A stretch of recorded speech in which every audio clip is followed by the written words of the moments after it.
Planning a trip to Europe, whether it's your first or 50th trip, the excitement of seeing a new culture, trying new foods, and hearing new languages never gets old.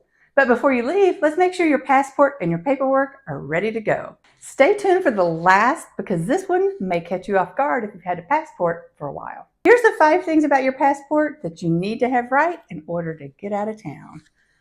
First, your passport has to be good for 3 months past the date you plan to come home. So that means if you plan to leave Europe on July 1st, your passport has to be good until October 1st. I know that sounds a little crazy, but from the date you plan to come home. Now double check your airline, because some airlines require 6 months. Double check that. The second thing is you have to have 2 blank pages in your passport. There's one. Some countries require you to have 2 blank pages, even though most countries do electronically now.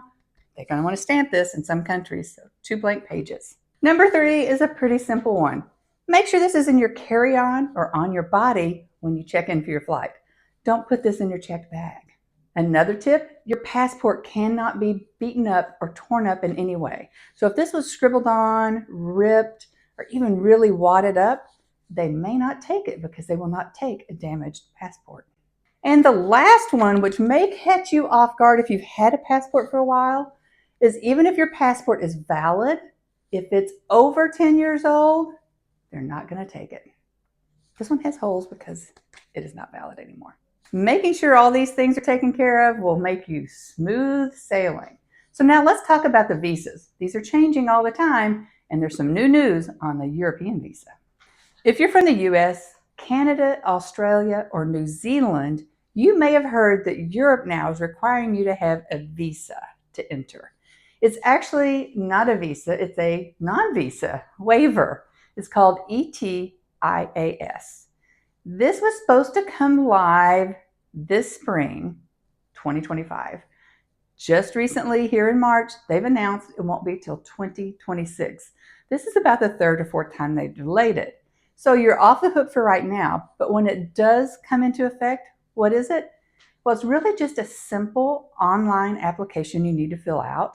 You pay a small fee, right around €7, so that's probably what, 8 Canadian dollars, 7.5, 7 US dollars.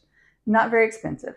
It's good for 3 years, and you have to do this after you book your flight because you have to know the first country you're going to. You do this online and you'll get a response online, and it will go electronically into your passport. So it's not something you have to carry.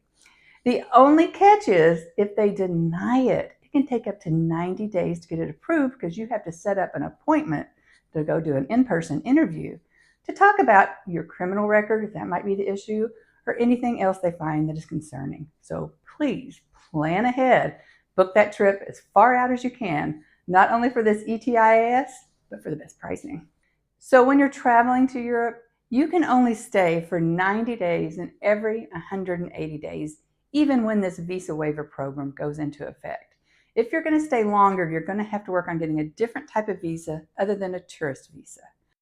Okay, let's talk about the ETA. This is the electronic travel authorization to go to the United Kingdom. And just for a little geography class lesson, the United Kingdom is 4 countries. It's England, Scotland, Wales, and Northern Ireland, but not Ireland. Ireland's considered part of Europe, so you're going to need that ETIAS authorization, not the ETA. So the ETA started January 8th, 2025 for non-Europeans. It's going to start April 2nd, 2025 for European travelers.